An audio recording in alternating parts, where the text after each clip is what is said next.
आज श्री सिद्धार्थ बाबा दारोगा प्रसाद राय कॉलेज के इस प्रांगण में कॉलेज के पूर्व अध्यक्ष दुर्ग कृष्ण प्रसाद राय जी की प्रतिमा के अनावरण समारोह में आए हुए मंच पर विराजमान श्री 1008 बाबा देश महाविद्यालय के संस्थापक हैं श्री कृष्ण कुमार मंटू जी, बिहार विधान परिषद के माननीय सदस्य प्रोफेसर वृंदायन यादव जी, इस कॉलेज के प्राचार्य प्रोफेसर रामकिशोर यादव जी, डॉक्टर आनंद पुष्कर जी, प्रोफेसर जगनारायण सिंह जी, डॉक्टर महात्मा प्रसाद गुप्ता जी, डॉक्टर ललन प्रसाद यादव जी, श्री प्रबंध रंजन सिंह जी। अब नाम छोड़ देते हैं बेचारे, नहीं तो बहुत लोगों का नाम लेना पड़ेगा ना। सभी सम्मानित भाइयों बहनों, मैं अपने को बड़ा सौभाग्यशाली मानता हूं, मुझे ऐसे आयोजन का भाग बनना पड़ा और यहाँ आने का एकमात्र से किसी को है तो मंटू जी को। मंटू बड़ा बदमाश है, मेरा छोटा भाई है। अब इसको मेरे घर में आने जाने की छूट है, तो जब आता है तो हो जाता है, ये काम कर दीजिए, वो काम कर दीजिए। अब मेरा स्वभाव थोड़ा अलग प्रकार का है। छोटा अगर कोई आग्रह, बड़े का आग्रह थोड़ा बहुत सोचते हैं, छोटे का आग्रह को टाल नहीं। तो मुझे आना पड़ा, लेकिन आने के बाद मुझे सुनता है मैं सही जगह पे आया। मैं 7 बार से लगातार विधायक हूं, मैंने बहुत विधायकों को देखा है, मंत्री के रूप में देखा, बाकी विधायकों को देखा, लेकिन मुझे कहने में कोई संकोच नहीं है कि इस बार मंटू जैसा विधायक परिषद के विकास के लिए मेरे जैसे बड़े भाई से भी लड़ जाने का साहस रखता है। ऐसे मैं जब मंत्री हुआ करता था तो विधान परिषद में इनकी आवाज सुना करता था। बड़ा जिद्दी आदमी परिषद के विकास, शिक्षा का सवाल जहां लड़ गए, कोई शिक्षा मंत्री, कोई संकोच नहीं, सरकार को तब भी आपको बहुत बहुत बधाई। भाई जब मैं यहाँ आया तो मैं तो दूसरे काम से आया था, लेकिन मुझे लगता है कि आयोजक लोगों ने गलत आदमी को बुला लिया है। देखिए मेरी भूमिका क्या है, मैं जब सरकार में शामिल था तो मैं पक्षकार में था, सत्तारूढ़ दल पक्षकार में था, बाद में नेता विरोधी दल बन गया तो विपक्ष का आदमी हो गया। पता तो पक्ष में था पहले, उसमें तो ठीक था, जब पक्ष में था तो खूब काम किया मैंने। आज आप जिस स्टेट हाईवे पर चलते हैं उसको स्वीकृत करने का श्रेय किसी को जाता है तो नंद किशोर यादव को जाता है, मुझे कहने में कुछ संकोच मैंने बनाया, मेरी कलम से बना हिस्सा रहा। अगर प्रकाश आसानी साहब आप पूछ रहे हैं तो मेरी कलम, कहने में कोई संकोच नहीं, सरकार थी। और जब विपक्ष में था तो सरकार को पानी पिलाया रहता था, वो भी काम करता था, लेकिन अभी तो मैं निष्पक्ष हूं, मैं कोई आदेश दे ही नहीं सकता। तो जो संस्थाओं के फेरी शब्द सामने गिरा रहे हैं, मैं क्या करूंगा, मैं नहीं करूंगा, संबंधित व्यक्ति तक आपकी बात पहुंचा, इतना मैं जरूर करूंगा, ये विश्वास आपके साथ। लेकिन उसके लिए आपको एक काम करना पड़ेगा कि आपको लिख के देना पड़ेगा, क्योंकि भरबल बात तो सरकार का काम तो कागज पे चलता है, बिना फाइल के तो बड़े हुए तो कोई काम ही नहीं होता है।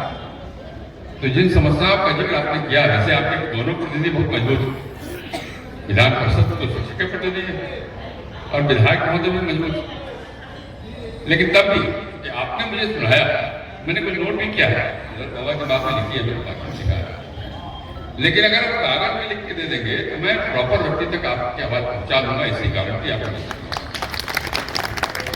और मुझे लगता है कि आपको तो बिना प्रणाम की शिक्षा मंत्री जी ज्यादा काम तो नहीं कहा, लेकिन मैं डर रहा था। मैं जब यहाँ आया और मैं जो बैठे हुए लोगों की सूची देखी मैं तो मैं घबरा गया। सब प्रोफेसर है, सब डॉक्टर हैं, आई लोग की आदत है 70 45 मिनट 75 मिनट बोलेंगे, 50 मिनट बोलने वाले लोग हैं। तो मैं घबरा रहा था कि इतने लोग सब लोग अगर बोलेंगे तो मेरा नंबर कब आएगा। मेरा एग्रीमेंट 1 घंटे का था, बाद में कहा कि आधा घंटा और बढ़ा दो। मैं अध्यक्ष की भूमिका समझिए, घर ही देख के विधानसभा शुरू होती है, 11 बजा विधानसभा अध्यक्ष का अंदर चले जाना और घर ही देख के काम बंद। लेकिन यहाँ पे एक्सटेंशन पे एक्सटेंशन हो रहा है भाई। लेकिन एक अच्छी बात क्या है, मेरे आने का एकमात्र कारण था जब मुझे मालूम पड़ा इस प्रकार के महाविद्यालय कैसे बने, स्कूल कैसे बने, कॉलेज कैसे बने, वो समाज को प्रेरणा देने की चीज। और ये तो 1988 में हुआ, लेकिन मैं जानता हूं मेरे विधान परिषद में ऐसे स्कूल है, हाई स्कूल है, जो आजादी के पहले बना, यहां भी हो सकता है। आप कल्पना करिए, मेरे विधानसभा क्षेत्र में 137 साल पुराना लड़कियों का स्कूल, जब कोई शिक्षा का साधन नहीं था, केवल सरकार शिक्षा व्यवस्था करेगी, ये सोचना गलत था, कोई सोचता नहीं था। उसमें समाज में ऐसे लोग हुआ करते थे जो इसकी चिंता करते थे। कितने कॉलेज हो गए आज, कितने हाई स्कूल सरकारी भी हो गए होंगे, राजकीय भी हो गए होंगे, लेकिन आप जरा गौर करिए तो उनकी जमीन किसने दान दी? समाज के किसी व्यक्ति ने दान दी। विद्यालय किसने बना दिया? समाज के लोगों ने पैसे से बना। एक ये हमारे अंदर, हमारे देश के अंदर एक प्रवृत्ति रही है, आदमी केवल अपने लिए नहीं जीता, समाज के लिए स्वाभाविक है। अगर आज ये श्रीधर बाबा ने भीख मांग करके विद्यालय बनवा दिया, यहां पढ़ने वाले बच्चों को जो फीस लगता होगा, उससे विद्यालय कर सकता है क्या? नहीं कर सकता। तो जिन बच्चों ने यहां पढ़ाई की, यहां पढ़ करके आगे बढ़े, इसका अर्थ है समाज के पैसे से पढ़ाई उनकी हुई, उनका दायित्व है ये सक्षम हो जाए तो समाज के लिए कुछ करें। ये हमारे भारतीय समाज की सोच रही, हमारी संस्कृति का हिस्सा रहा, केवल अपने लिए नहीं, दूसरे के लिए कुछ करना। सब कुछ त्याग देना जरूरी नहीं है, सब कोई श्रीधर बाबा नहीं हो सकता, लेकिन हम अपने से इतर में दूसरे के लिए कुछ कर सकें, ये भाव भारतीय समाज में आज से नहीं है। और यही कारण है कि लाख व्यवधान आए, 900 साल की गुलामी के बाद भी आज भारतीय समाज खड़ा, कम बात नहीं है।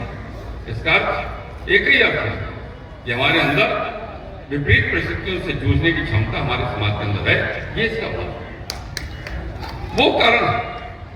और मैं श्रीधर बाबा को प्रणाम करना चाहता हूं कि उन्होंने इस वीरा को उठाया, और जो आजकल एक धारणा बन गई है, मंदिर और मठ पूजा के स्थल, वहां लोग श्रद्धा से पैसा चढ़ाते हैं, जो उनकी आस्था है, उस आस्था का प्रकटीकरण करते हैं किसी को चढ़ा कर। उस पैसे का इस्तेमाल समाज के लिए करने का वीरा उठाना, यह श्रीधर बाबा का इतना महान काम है, इसकी कोई तुलना नहीं हो सकती है। मैं बार बार उन्हें आज अगर देश के अंदर सारे मठ मंदिर, सारे महात्मा संत इस प्रण को अपना लें, तो समाज का तो ऐसे ही शिक्षा की सारी व्यवस्था, शिक्षा, चिकित्सा सब सुलभ हो जाएगा। वैसे करने वाले लोग कम नहीं है देश में। आपके जिले में श्रीधर बाबा हो सकते हैं, लेकिन देश के अंदर ऐसे हजारों लोग, हजारों मठ मंदिर भी है, जो अपने साधन, जो अपने उनके पास आय का साधन है, उस साधन का इस्तेमाल शिक्षा के क्षेत्र में, चिकित्सा के क्षेत्र में, अन्य क्षेत्रों में बेहतर उपयोग कर रहे हैं। ये जो एक काम है, जब मुझे इसकी जानकारी मिली तब मैंने तय किया कि मैं जरूर इस कार्यक्रम में जाऊंगा। मैंने कहा कि मेरे पास बोलने के लिए कुछ है नहीं, मैं तो केवल आपको नमस्कार करने आया। बहुत दिन हो गया तो मुझे इधर आए हुए। अब आने का क्रम ऐसा बना है कि 15 दिन में, 8 दिन में छपरा जिला में 3 बार आने वाला। आज आपके पास आने वाला आया हूँ, कल फिर बगल में आऊँगा पटना के पास, फिर राजेंद्र स्टेडियम छपरा में जाऊँगा 1 हफ्ते के बाद। तो लगातार 3 कार्यक्रम है। तो उसका बड़ा कारण यही है कि आपने अच्छा काम किया होगा, इसलिए आपके काम की सराहना करने के लिए मुझे बार बार आना पड़ेगा। मुझे तो मैं कि मेरे पहले के लोगों ने इतनी बात कह दी कि मेरे पास समय कम हो गया, मैं लंबी बात नहीं करना चाहता, लेकिन मैं जरूर फिर से आपको विश्वास दिलाता हूँ। समस्याओं के बारे में मुझे बताया है, मैं प्रॉपर्टी को जरूर पहुँचाऊँगा। और साथ साथ आपसे भी आग्रह करना चाहता हूँ, शिक्षा के महत्व के बारे में मुझे बताने की जरूरत नहीं है। मैंने तो देखा आपके जो बच्चे सरकारी स्कूल के बारे में गलत धारणा मत बनाइए। सरकारी स्कूल में पढ़ने वाले बच्चे आज कहां कहां पहुंच गए आप अंदाज नहीं कर सकते। और अब तो एक अच्छी बात हो रही है, देश के अंदर देश की शिक्षा पद्धति में व्यापक परिवर्तन हो रहा है। अब बिना अंग्रेजी पढ़े हमारा काम नहीं चलता था, और अब देश के अंदर चिकित्सा की पढ़ाई, डॉक्टरी की पढ़ाई, इंजीनियरिंग की पढ़ाई अब आपकी भाषा में होना प्रारंभ हो गया। मध्य प्रदेश में हिंदी में मेडिकल की पढ़ाई प्रारंभ हो गई है और अगले साल से बिहार के अंदर भी मेडिकल की पढ़ाई हिंदी में होना प्रारंभ हो जाएगी। इंजीनियरिंग की पढ़ाई भी हिंदी में होगी, आपकी भाषा में। और तब हमारे सरकारी विद्यालयों में पढ़ने वाले बच्चों को भी वो कठिनाई नहीं होगी जो कठिनाई आसपास झेलनी पड़ती होगी। इसलिए प्रतिभा किसी इलाके की मोहताज नहीं, किसी इलाके में कोई खास प्रतिभा वाले लोग होंगे ये सोचना गलत है। किसी भी इलाके में प्रतिभाशाली बच्चों की कमी नहीं रहेगी और इसीलिए अपने बच्चों को पढ़ाई आवश्यक। और मैं तो कभी कभी कहता हूं साहब, अगर पेट काट के बच्चों को पढ़ाना पड़े जरूर पढ़ाने का काम करिए। शिक्षा का कोई विकल्प नहीं, शिक्षा का कोई विकल्प नहीं। और इसलिए मैं फिर से एक बार आपने यहाँ मुझे आमंत्रित किया, उसके लिए आपको बहुत बहुत आपको आभार रखता हूँ। बच्चे बच्चियों को मैं बेहतर भविष्य की शुभकामना देता हूँ और यही अपनी बात समाप्त करता हूँ। भारत माता की जय।